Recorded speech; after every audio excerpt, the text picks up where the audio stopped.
Ashante Wilson. I'm here today to get as much information as possible to start to open my own home daycare. I'm expecting to get valuable resources and as much information to help me make it successful. Hi, my name is Alexis Jones. I'm expecting to get out of this master class a brief educational experience with Miss Natalie Moore to understand what is the process to open up a child care center. So looking at it through her eyes, she's been doing it for a while, so I'm pretty excited to go with her on my journey to open up my own child care center. As you can see, I put a few minimum standards that's required by child care licensing, but I'm gonna go to the back. I'm pretty much go to the back of the book, guys. In the index? Actually, we're gonna go to the application part. We're just gonna basically start with the application. Luckily for you guys, guess what? I literally just submitted my application to child care licensing the other day, and they just returned my application back. Now, one of the things when you go and you apply for your licensing to open your daycare when you're doing your child care business, licensing is going to tell you have up to 3 times to submit your application, and the first time is considered number 1. After the 3rd time and your application is not correct, you have to wait another year to submit an application. Okay, so these type of classes are very crucial. I didn't get that section. I didn't get that section. Here, we're going to start here. Okay. Okay. Oh, so you have my. All right, so this is everything licensing sent back to me. I got it in the mail today. I already knew what they wanted. And for me, it's just simple mistakes.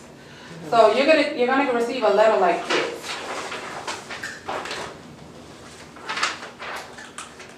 Whoever your director is called in the application. They call it whoever your design person is. Designated person, not design, your designated person to run your operation, whether it be yourself or a director, it's going to come in a letter. On mine, it's in my daughter's name because I'm going to have her head director here at this location. If you pretty much, both of y'all know. You pretty much know when you go into any of my establishment, you will see somebody that's, that's related to me, that's in my business, because I trust them. And to go into that, that's a little deeper. So, to ask a question, is okay? You have to have the director's license before you do the application? Somebody has to have a director's license before you do the application, or your application will automatically be rejected. Okay. Okay, be you the owner or someone you hired. In the beginning, I actually started off as my own director. I qualified for it. I had started off in my home, and when it was time for me to transition out of my home child care to a commercial, they required me to go get a director's license before I can even open. Although you don't need a director's license to do in-home child care. It's 2 different things. So let me ask this question. Would your desire is to open a home child care or a center? Home. Center. Okay, so in a home child care is minimum. And you can have up to 12 children in your home, including your children. So let's say you have 4. So 12 subtract 4. What is that? 8. So you'll only be able to keep 8 children outside of your kids. So having an in-home child care has its pros and its cons. Now what I do like about the in-home child care is all one age versus if you transition out to a center child care, you can only have so many in one classroom at a time. It just depends on your ratio and how many kids that they have you licensed for. So at the Moore Family Child Care, I believe it's 125 that we can have at one time, and this one will be 143 at one time. In a licensed child care center, meaning if you're turning a home into a child care, you can have, they pretty much function similar to a center child care. Now, what you're looking for is called a registered child care home, so you would really bare minimum. You don't need a director's license, but you will still need to have your CPR first aid, and you will still need to take the class. And it is required that you call childcare licensing and go to orientation, but be very clear on which orientation you're going for, because they have orientation for home childcare and orientations for centers. When is your orientation? On March 5th. That is next Thursday. It is. Are you excited? I am very excited. What I am nervous about is how many months do I have to have in a childcare experience? I do not come from a childcare background. I've only had a few months. Well, I guess 6 months. So your question can go either way, it's a little deeper. So are you asking me how long you have? Because I want to get the director's license. All right, so in order to qualify to be a director, you literally have to been in the business for 2 years. So we talked about this, and we'll talk about it another time. Yes. Okay. So in your situation, you will have to hire somebody with some experience. Definitely. Okay. So what do you plan on doing about that situation? Hiring somebody that can handle that for me. Okay. Now, when you're dealing with hiring the directors, it's the low end of a director's pay rate and a high end of a director's pay rate. If you find someone that has a director's license and they haven't been a director for, let's just say, less than 5 years, you may get away with paying them $12 to $14 an hour. Somebody with my type of experience, I start off at $25 an hour. So you have to weigh your pros and your cons with that situation. My advice to you, when you're getting ready to start your childcare, at least work in the childcare first. Yes. Okay, build your way up, or even get your feet wet doing in-home childcare. So while the kids are in school, have both of you do childcare. And some people I know, not so much here in San Antonio, but in other places, they'll lease another home and turn that whole house into a childcare facility. It's easy to do. My advice: do not get a 2-story. Make sure that it's flat, because then you require different licensing, because that's when the fire marshals come into play. So they're turning in. They sent me back my application. Basically, it's saying, "Dear Ms. Moore, the Child Care Licensing Division of Texas Health and Human Services Commission received your application on February 11, 2020 for a permit to operate a licensed child care program. Child care licensing is returning your application because it is not complete. You may submit an application packet for the same type of permit of a maximum of 3 times. After 3 submissions for the same type of permit, you will be unable to resubmit an application for at least another year. This application is considered your first submission. Child care licensing is returning your application because of the following reasons, and they will always give you a reason on why they're returning your application. So basically, my application was, the application form 2919 has some incomplete and incorrection information. 1, the hours of operation does not have an end time. So when I filled out my application, I actually took some white out and I whited it out, and I was supposed to go back and fill in the time. I didn't go back to do it. So it slipped my mind. Something very easy. All I have to do is put in the time that we're going to be closing. Okay. On page 3, your previous operation, Moore Family Childcare, has the address of the operation in which you are currently applying for. So when there's a part in the application that asks if you already have a permit to operate another childcare somewhere else, and I do, but instead of putting the address that the business is actually operating in, I accidentally put in the new address. Why I did that? I don't know, but it's a simple mistake. And then the other one, it says I have 2/29/11 submitted. Government body and director designated form for having conflicting information. So on this location, I will have 2 directors. But I filled out the same information for both of them, so they don't know who's going to be the main director and who's going to be the assistant director. Okay. So I just have to Go back and fix it. clarify who is who. So I actually clarified it to her over the phone. That's why it came in DeAntrese's name. But I still have to fill out the form, okay? Mm-hmm. And then lastly, Marina, my director at my other location, there was a part I didn't need to fill out. So I just have to make sure I clear that part out and just pretty much just do the whole first 2 pages over with. And then as for my daughter and myself, I didn't put personal history. You have to put in your personal work history in your application. I did not do that. I didn't think I needed to because I wasn't putting me as a director at all. I'm falling to the background, but because I'm still the owner, I'm still required to fill out the same documents as the people that I'm putting in place to run the operation. Okay. And that's simple. Actually, when she called me on the phone, all I did was pull out my personal history from the other application because nothing has changed, just the time limit that I'm working. Simple. And then the same thing for my daughter. She had to redo hers because I signed hers, and she was supposed to sign it. I don't know why I did that, but it's just minor stuff. So, and then what they did was they sent it back. They didn't even send the whole thing back. They sent the stuff that I needed to fill out. This is a copy of a Directive Certification.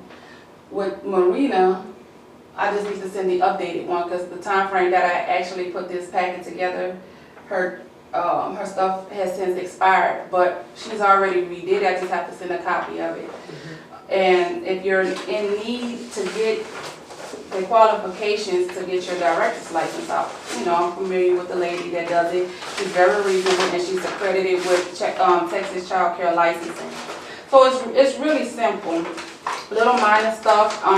Once I submit that, turn that back in, then they'll set me an appointment, which they already gave me an appointment because it's really simple. My appointment for them to come out to inspect this building will be March 10th at 9 o'clock. So once you fill out your application and they come out, now they're ready to come out and do an inspection in your building or your home, expect them to be there a whole work day because they go over every little thing. You'll be there anywhere between 6 to 8 hours. It's very tedious. They will go over all your paperwork. So even though you sent off your paperwork on what you're going to be giving staff and clients, they're going to want to go over it with you. You have to specify and chart like what your rates are going to be and everything in this paperwork? All of it has to be in it's called a parent handbook. The handbook y'all get when you first enroll your children into the childcare. Some people read it, some people don't. But it's there for a reason. In every application that I've done with you guys or I've done with the clients in my establishment, it's already been approved by the state. Everything you give your clients, it has to be approved by Child Care licensing. You can't just give them. And if you update your handbook, you have to send them the updated changes. Okay. Everything is communication. Everything is black and white. So a simple question for me would be, before I go on this journey, just go ahead and take care of all the licensings and get my paperwork and everything in order before I even go look for an establishment. Would that make sense?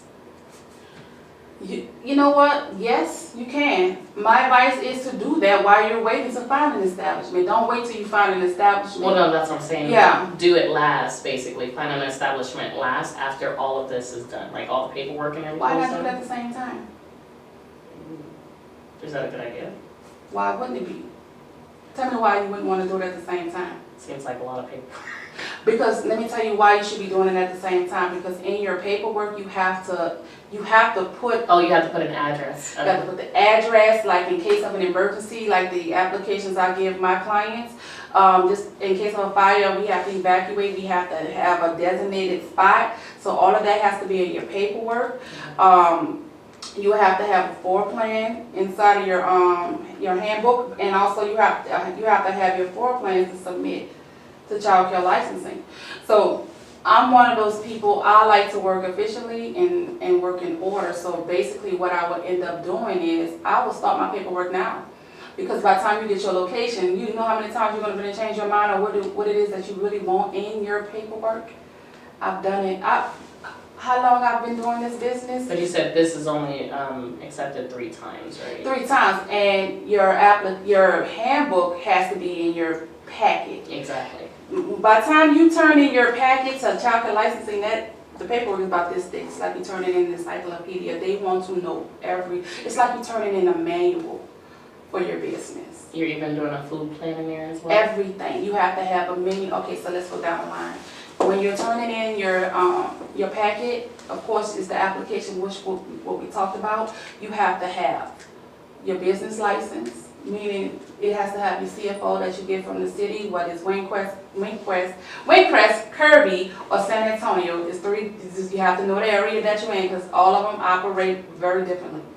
CFO, you have to have your health department come out to do a health check in the building, and you have to have your fire marshal. Now, you won't get either or without the fire marshal and the building inspector to sign off on your building.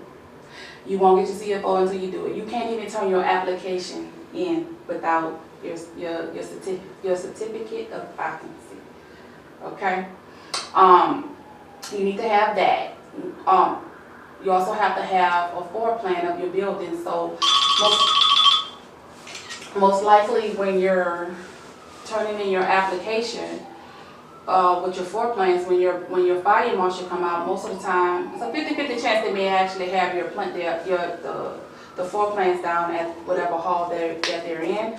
And if they don't, like I had to do here, we had to draw it. Yeah, because it wasn't. And then because we did a lot of reconstruction in this building, it wouldn't have been the same floor plan anyway, so I would literally have had to recreate it. So who created it for me was my contract worker, because they had to turn in a floor plan on what kind of work that we were doing to reconstruct the building to get approved by the city of Waycrest. So everything is a process for that. You had asked me another question. What was it? No, go ahead. I didn't have a question. I'm just Okay. listening right now. Because I know that you're looking for a home daycare, so maybe there might be specific questions that you want. So in a home childcare, my advice is to tell them that you're using the whole house as a childcare, because they go by the square footage. Even in the childcare center, they go by the square footage, but especially in a home childcare, because even though I'm telling you they'll approve you for 12, but if your square foot is 30 square footage per child, that's inside and out. So if you're only saying you only want to use your living room to keep kids, they may only license you for 6. And how many children do you have? I had 4 already. So you only technically won't be able to keep 2 while your children are at home.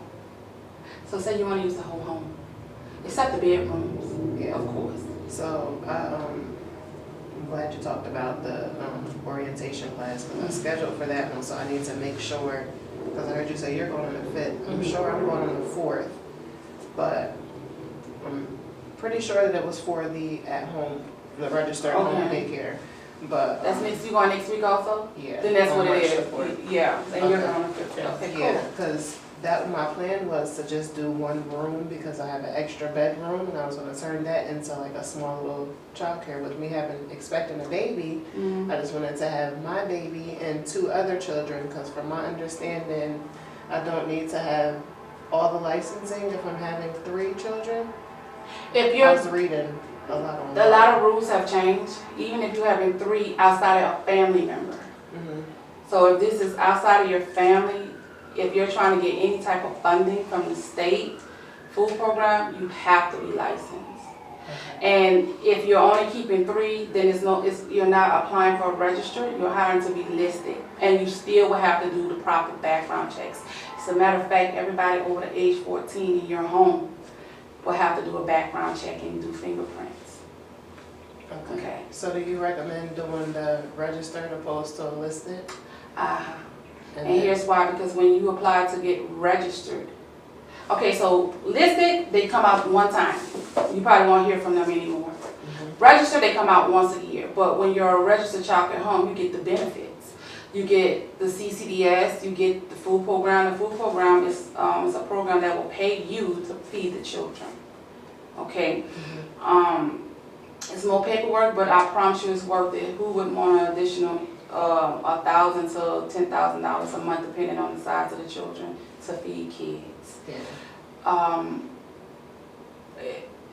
if you get anything less, like I said, if you get listed, you won't really qualify for nothing, no benefits, none of that, no government assistance. So say for instance you wanted somebody that's in the military that wants to use your services, you'll be able to take their state funding, being registered. And then when you're registered, when you're licensed, a licensed home and a licensed center is different pay rates. So for example, in a center, tier 1, we're gonna call it tier 1. You'll learn your tiers in a minute. Tier 1 is just a basic childcare facility. So for example, if I'm charging $200 a week for your infant, but the state only want to pay me $21 a day for the children, you're losing money. You get what I'm saying? Yeah. When you're in a child care home, it goes down. They may only want to pay you $15 a day for an infant. So you have to be clear on what it is you want to accept. So if you do not plan on using or getting the state funding, which I ain't gonna lie, I'm kind of backing out of that too, because it's a hindrance. It's a lot more paperwork, and it don't feel like I own my business sometimes with all the paperwork. But it's a great help, especially when you're starting. And I love helping out the families that have the assistance. But we'll talk about that another time. We're gonna stay into the basics. That's when we get deep into those conversations. But it helps because most of the time you're going to get CCDS clients before you get a cash paying client. Now what I do like about the military, they pay whatever you say you charge it. I love that. So if I say I charge $300 a week for the infant, they're going to pay me $300 a week for the infant. So if I could have all military, I would, I promise. So it's like pros and cons with it. But you still will want to get on it because you wouldn't be able to accept. Like when we have grants, every once in a while, it's a miracle. San Antonio have grant money. Grant money comes in when you have no deficiencies, you're not on any academic probation with the state, CCDS, and you're following all the protocol. They will grant your business some money, and you're able to buy anything you need for your child care. So let's say, for instance, for example, in a child care center, the funding is then, you met all the criteria. They want to give you $10,000. But I'm only giving $10,000 per this class because this is in your after school class, because according to the your plan, CCDS, you have more kids in your CCDS, so we want to make sure that your after school program has enough to support this classroom. Luckily for me, I've been able to get it. You don't get it every year, but every other year we're blessed to get it because we follow protocol. We are not on any academic programs. Probation. We're following protocol. We don't have any deficiencies, and I've been able to. You can get up to 3 classes at one time. Sometimes I don't even apply for it. They just say, "Here you go, thank you." Bring the trucks in here like that, and all of it comes from Lakeshore. If anybody buys anything from Lakeshore, you know how expensive that stuff is. I'm buying from Lakeshore unless I have grant money. Praise the Lord.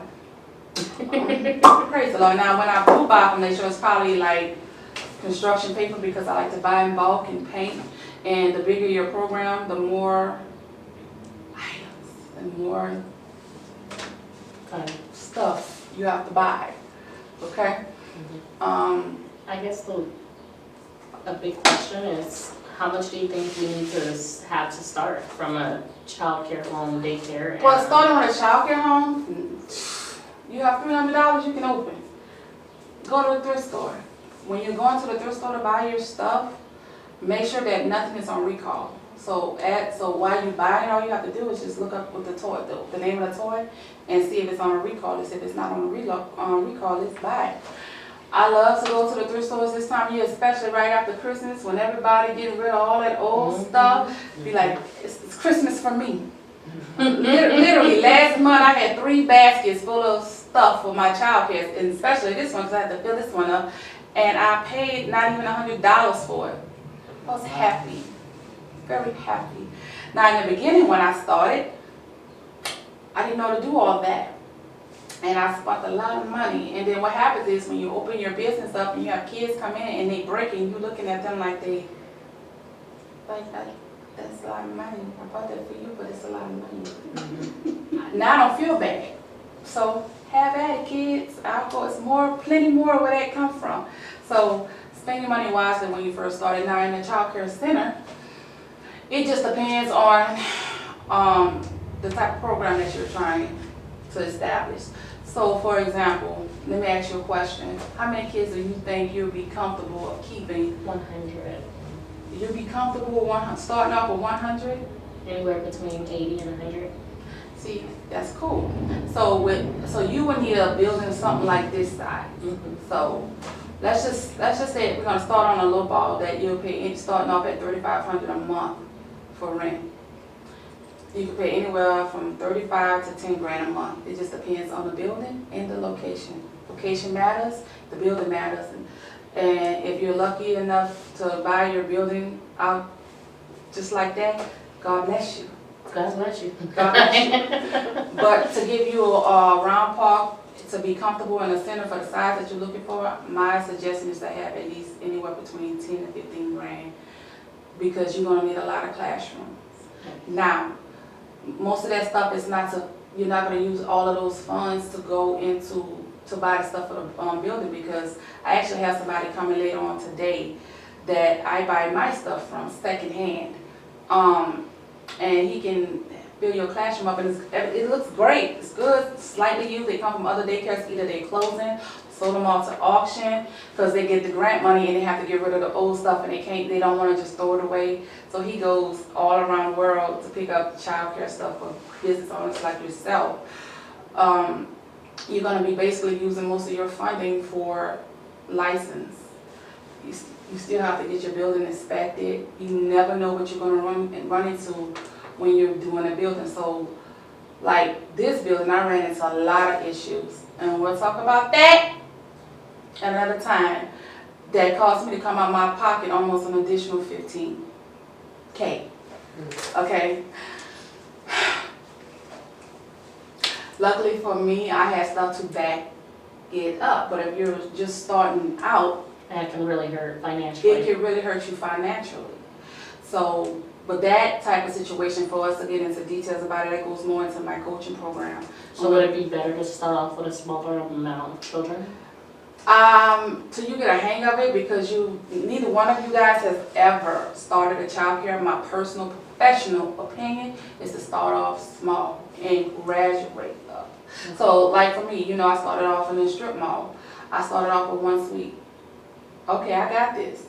2. So now we have 4 suites.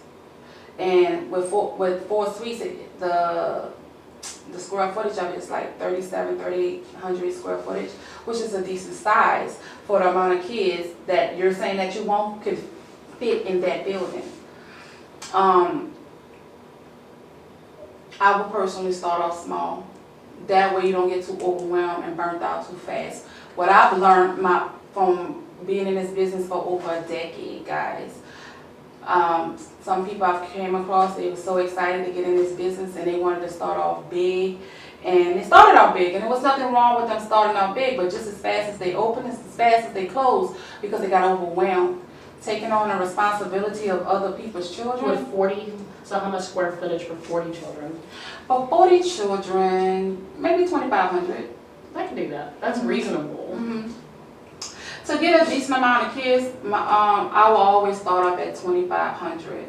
And then even with the square footage, it goes about bathrooms. Yes, So I did read about that. Every 17 kids per 1 restroom. per 1 toilet, not Per restroom. 1 toilet, yes. Mm-hmm. You can have 1 restroom and have 6 toilets. So Yes. it goes by the toilets and the hands washing sinks. Yes.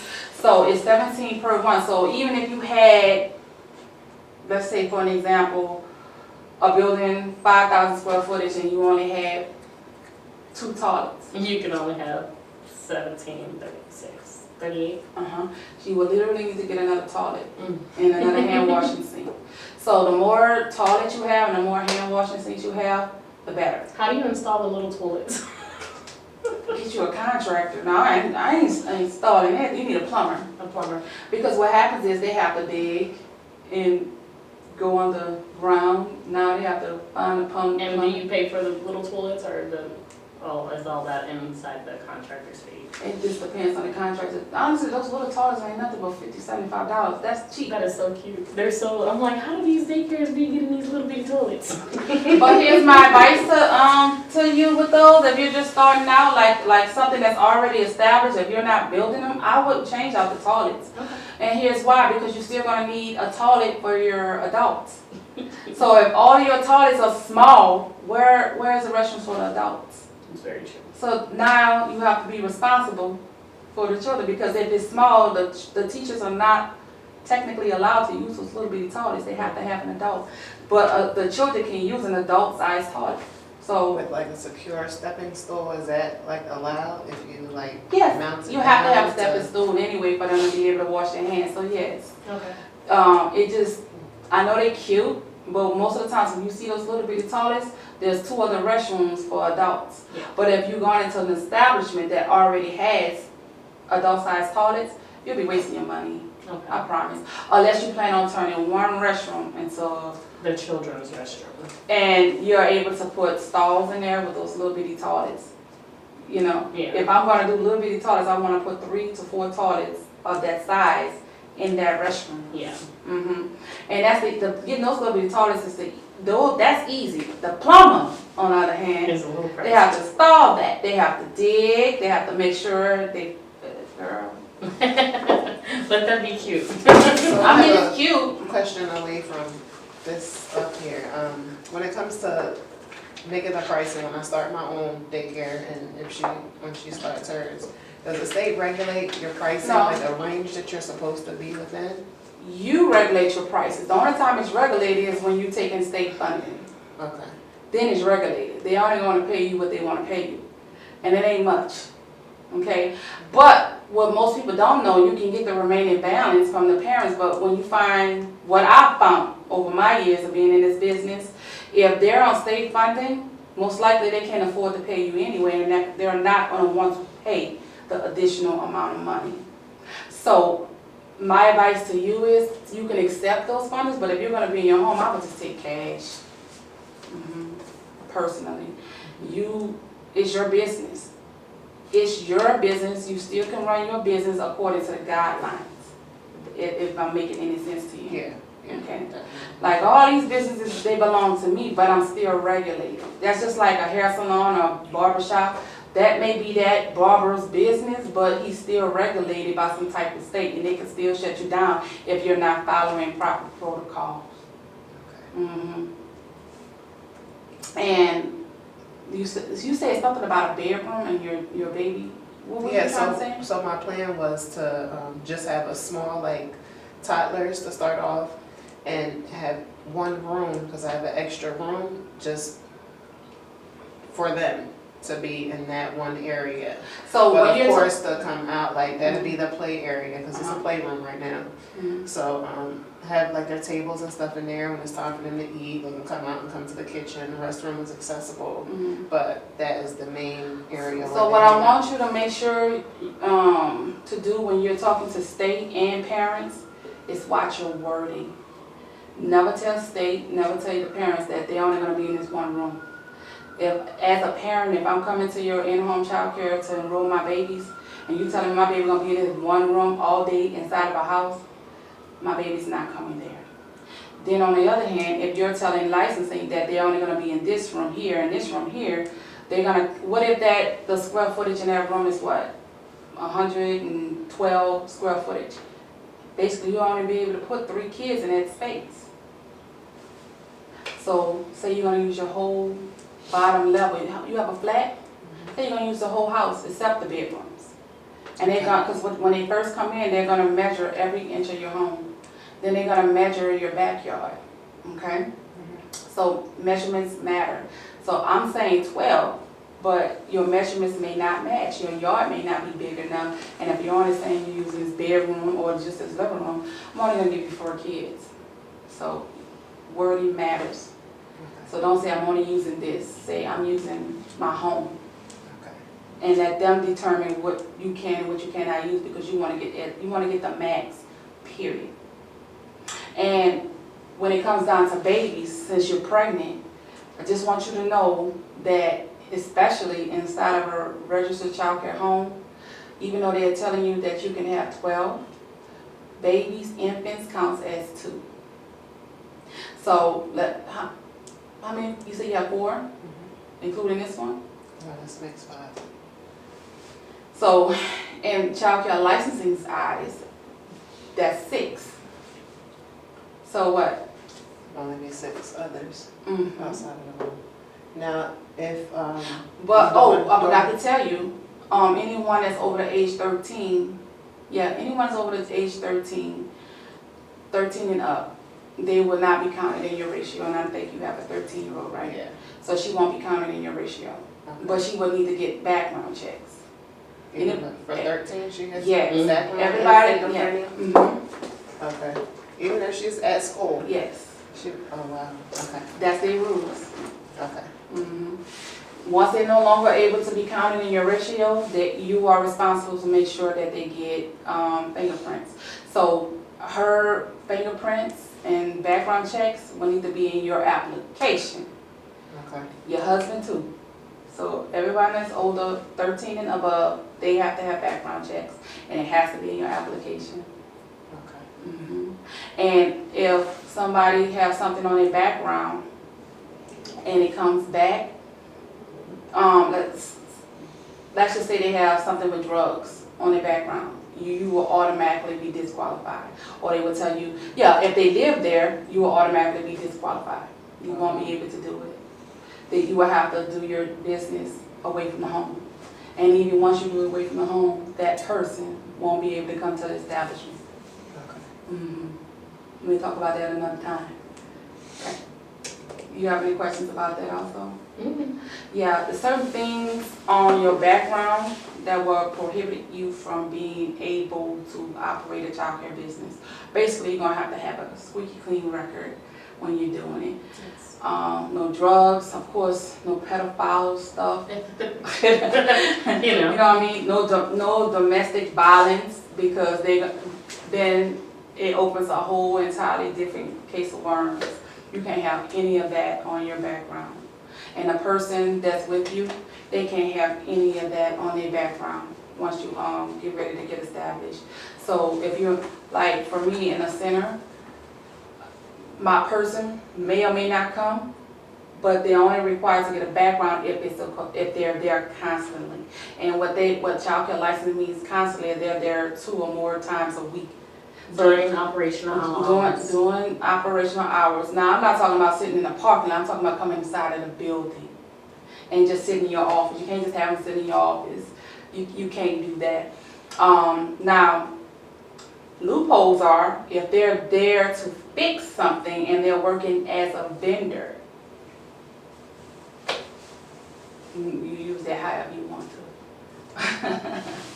All right, so with the application, what else where I left off when I was talking about the application. No, you covered a lot. Yes, we did. You covered a lot. definitely did. Like all the questions that, for now, that I had were answered. I'm excited to get started. So what kind of program you plan on opening with your operation? I think I'm gonna probably stick with the 2,500 square feet for now and see where it goes. Not the size of the building, what kind of program? What do you plan on implementing inside of your program? Oh, well, I'm a firm believer in education. So I want to do a readings learner program, because an early readers learning program, if that makes sense, because there's a lot of children in San Antonio that cannot read, and it would be great to establish that reading ability and loving for books early on. I also want to do a dual language program, just because I think it's important to establish that at an early age, before the age of 7, and technology. Do you think that would be a selling point for any potential clients? Yes. Why? Because everybody wants their child to be better, and everybody wants their child to learn. All right, so I'm about to play devil's advocate right quick. Yes. Most of the time, when you're in a childcare establishment, that is a great idea, by the way. I love that idea. That would actually be one of the incentives that I would have in my program, but I would not use that as my driving force to market. Okay. Well, to drive course in marketing, I want to have flexible hours. mhm. Hours is, of course, important. I don't think Saturday childcare is important. A lot of people, although it's great when you advertise, nobody uses it. How you know? Because I don't know. When I've seen other Saturday daycares, they never I was do full. Saturdays. You ever came to my Saturday I program? haven't, I wanted to, but you were full. I was Wow. full. Okay. Yeah. So Saturdays are popping. Mhm. Okay. Now, I closed my Saturday program down for a few reasons. First of all, it's hard to get employees to work on the weekend. Okay, so I end up paying more in overtime than I did most of the time when I got paid. And then on a cool, like when stuff that I'm doing right now, like coaching and doing conferences, then of course the boutique, I made more money doing phone conferences than I did in my Saturday care. Okay. So I'm like, Because I was thinking late hours, early mornings and late hours until about 9, or extended hours to 11 upon request. I absolutely agree with that one. That you will sell, you will stay full, you will stay with a waiting list. Yes. Trust me. And there was something else that I wanted to say. Let me go backwards. When you was talking about your program. Okay, so one of the things that I left out, once licensing you guys have went through this application process, and they come out and now they're here to establish your business. They come here to inspect the building, and now you're open. You're on a 6-month probationary period, meaning you don't have a full license and you could be shut down for any given reason, like for real. So one of the things that they look for, you have to be at least half full from the first 3 to 4 months. So that's why I say start off small until you understand the art of the business. So if your business is licensed for 100 kids, they're expecting you to have anywhere between 30 to 50 kids enrolled. If you're not meeting the mark, They'll shut you down. they will shut you down because they don't think they're not going to want you to drown. Yeah. That's how they will word it to you. Okay. So if you only have 10 kids, you might can get away with 20, just depends on your licensing rep. But if you have anything less than, they will shut you down. You have to prove, basically you're proving that you know what you're doing the first 6 months. Okay. And what happens is if you have so many deficiencies on your first 6 months of being open, they can either they'll shut you down or they'll give you an additional 6 months. And they're coming out more. So they come out, in your first 6 months, they're going to come out anywhere between 4 to 6 times. A week? No, not a week. Within that time period. Okay. And they're checking things off their checklist, and we'll talk about that at another time. If they feel like you need more work, they will extend your 6 months. And once you get to the second part of your 6 months, your probationary period, and you're still not meeting minimum standards, they'll shut you down. Okay. So some of them will work with you, but it's not their job to make sure that your business succeeds, and they will tell you that. And from my experience, especially newbies, it'll almost feel like that they're supposed to be your licensing rep. They're supposed to be your go-to person when you need information, but it'll start to feel like, are you trying to shut me down? So, and you will feel like that, and let me explain why you will feel like that, because you don't know. They're not going to tell you. They're going to expect you to know all 1,000 of those pages in the minimum standards book, including a home. It's the same thing. The rules don't change. It's just a different location. You get what I'm saying? Yeah. They're going to expect you to know it. It's not their job to make sure that your business succeeds, but it is their job to make sure that you're following protocol and going through the proper regulation. That is their only job. So, quick question. So, just the same as you would have to have, you have your schedule for your regular business daycare side, they expect for you to have the same exact thing when you're doing the at home? Like, for instance, morning routine? Yes, you need a schedule, and I'm going to be honest with you. Okay. In a home, you just need the one schedule on what you're going to be doing with the kids, because it's a home. It's not like it's a center. Yeah. In a daycare center, you're going to need a schedule for each classroom. and they have to mask. For example, everybody can't go outside at the same time. Because remember, you can't have kids inside of a center more than 18 months apart in one classroom for long periods of time. The only time they will allow that is when the hour when you first open and the hour right before you get ready to close. I do not recommend putting infants in that category, period, because it just really depends on your licensing rep if they will let that go further than what it's going. Get what I'm saying? Mm-hmm. I just don't practice that, because imagine having a little bitty baby in a room full of kids that's 2, and then the oldest one is 12, and then you have all these 4-year-olds running around. I just wouldn't recommend that at all. I know what licensing say, but I have seen many daycares get closed down for that. Okay. Matter of fact, because of that, I know a daycare right now that because it's hard to get proper supervision because everybody needs different things. That baby got shooken by a child. Okay, and that baby was in ICU for over a month. You do not want that on your conscience. You do not want that on your record. You do not want that, period. So I just don't get in the habit of mixing infants. Anybody under the age 18 months, I just wouldn't get in the habit of mixing them with them. Yeah, I wouldn't do that. Now sometimes it can't be helped, but when I see it, I immediately know, y'all, I'll take over the class, take the babies, and go somewhere else. Get the babies out of here. It's just too much going on. And when you're in a home child care, it's hard to like separate that because everything, you get to the point where, okay, what part of this house is my business and what part of this is my personal life? It starts to run into one another. And then you have all of these kids in one space and you have your family stuff going on and you're comfortable. The point that I'm making, you've gotten comfortable in your home and something happens to somebody else's baby. When licensing come out to do an investigation, they're going to want to know, how were you properly supervising these children? And you can't say, well, I had the baby swinging in the swing. My little boy was over here playing the video game. My baby was right here doing their homework, and I was in the kitchen cooking. They're going to automatically shut you down.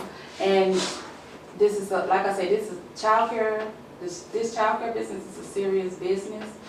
You can get fined, and you can be arrested if they find you being negligent. You know what I mean? Mm-hmm. You do not want that on your record. And once they shut you down, for whatever reason, either you won't be able to open up ever again, or you won't be able to, you have to go the full 5 years to even submit an application to be considered. And that's why you see these fly-by-night daycares that pop up and then they're closed within the first year because of things that they should have been doing. I've seen it more than once, that's why I'm asking. Tell me about it. There was a daycare off of WW in East Houston, and they opened. And just as fast as they opened, they closed. East Houston? It was Rigsby, okay. East Houston. Mm-hmm. And the owner and the wife were having marital issues, which they brought into the business. Yes. Mm-hmm. They started stealing their employees. It was horrible. And that's the things you don't want to do. So ladies, okay, since you said that, here's my personal advice, my own personal experience. Leave your husband at home. If your husband lives in a business, operate your business around your husband's schedule. Try to keep that as separate as possible. My personal opinion, I know I know why you're doing this, going into after having a baby. But once you get a hang of it, transition out of the house and open a center and separate your personal life from your business life.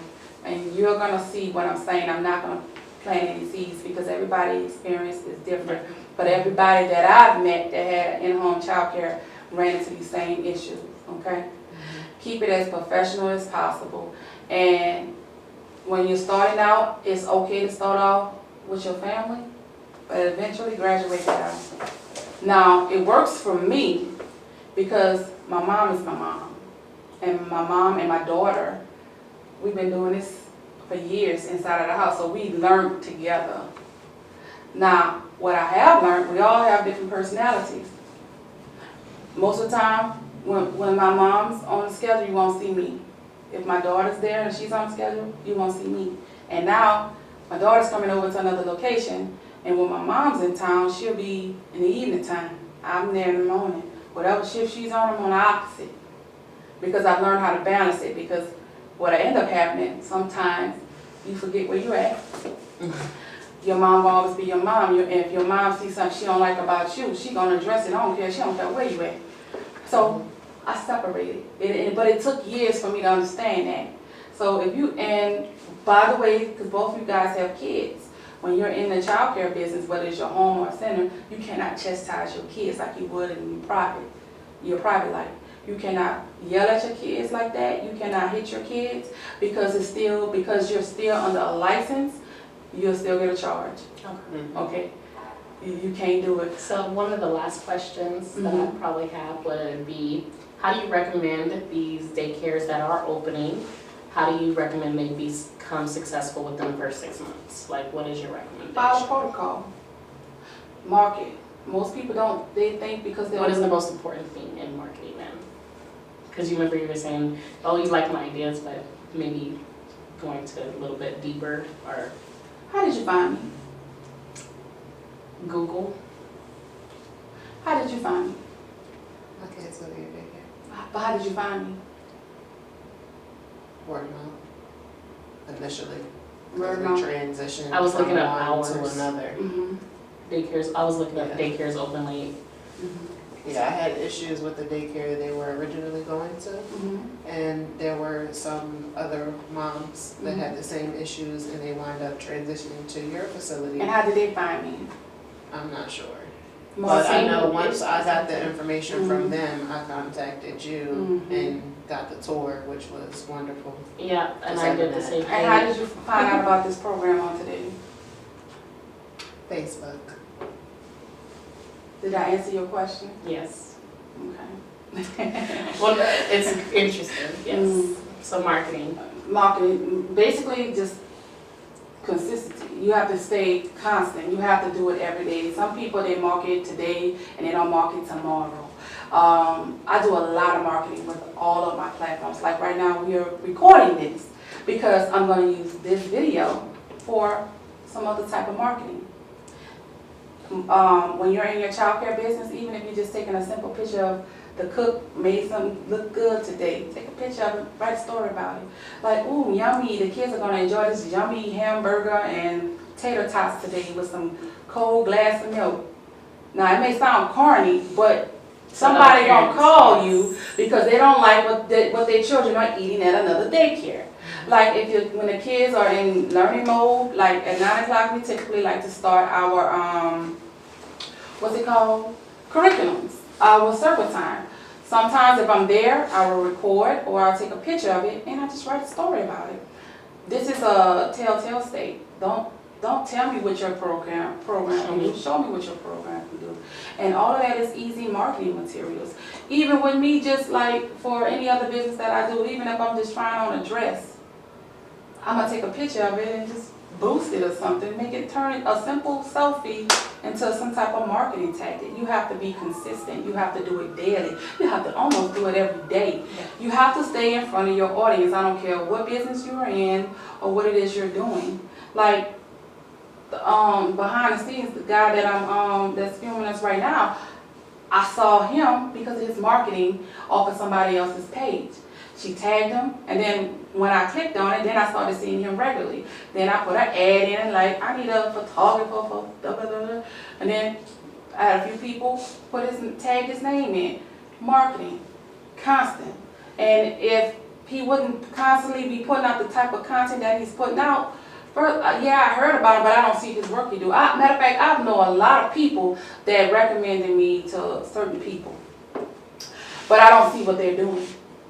But if somebody recommend me, or if I'm constantly and I'm following you, I like your work. I'm choosing that one. People want to see what you can do. Constant marketing. You found me on Google because I market on Google a lot. So when people type in keywords, guess who's gonna pop up? Me. So when I get ready to market for this building, this business right here, my main focus will be to let people know that we're going to be open from 6 a.m. to 11 p.m. Monday through Friday. We're going to start with the hours. Then I'm going to hit them with the tagline. in a world filled with young minds, teach them to be young moguls, because my theme, like your theme was to teach them to read, my theme is to teach them to be future entrepreneurs, because it starts young.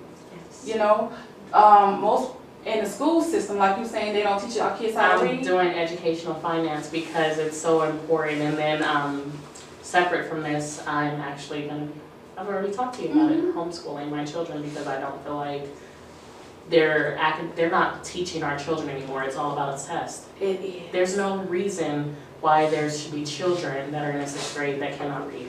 So what you just said right now should be in your mission statement because you need a mission statement in your handbook. Oh God. It's the truth.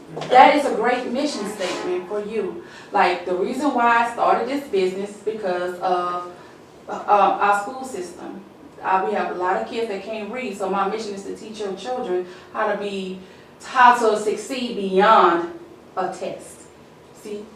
Great. Okay, my mission is, like, in the school systems, they do not teach our children they teach our children how to work for somebody else. They don't teach our children about credit. They don't teach our children how to balance a checkbook. They don't teach our children how to be creative. They teach them according to their guidelines and their mission statement and how to pass the test. Because as long as the children are passing the test, they're getting this grant money. They get millions of dollars a year for the school system. And the head honchos, they get a lot of it, okay? But it's not enough going back into the school system because they're feeding their pockets. But again, it's just my personal opinion. Nobody has to agree with me. I really feel like school and college does not teach our children nothing. They teach our children how to work for the person that's an entrepreneur. They're helping somebody else build their dreams. So my mission and my vision is to teach our kids how to work for themselves and how to follow their own dreams and create their own vision, and in the process teach them a trade or some type of skill that they will be able to always have. As they get older, they'll just be able to perfect it. Yeah. Okay? And that's why we call it Future Moguls Learning Centers, because in a world full of bosses, be a mogul. And if I'm going to teach my little bosses to be moguls, it starts young. It does not start at our age. A lot of what you're seeing, people are going back to school in their late 30s and their 40s to learn something they should have learned when they was a child. Okay? I want to teach my babies as a child how to do this stuff so they don't have to worry about doing it as an adult. They'll be going on to something else, bigger and greater, probably teaching somebody else how to be a young mogul. And that's all I have to say about that. Anybody have any questions before we close this masterclass? No, this was great. Thank you. That was great. Yeah, it was awesome. Yes. Okay. So you're gonna do one more take with Dice, and on it, he's basically gonna ask you, what did you take from this masterclass? What did you learn? And then we'll close this section out. Okay? All right, go first. Okay. What I'm taking out of this today is how to be successful with marketing, what it takes in the licensing process, and you only have 3 strikes before you can make it right. What I learned today in the class with Miss Natalie was the proper steps to take to be successful in running a home daycare, which I plan on doing.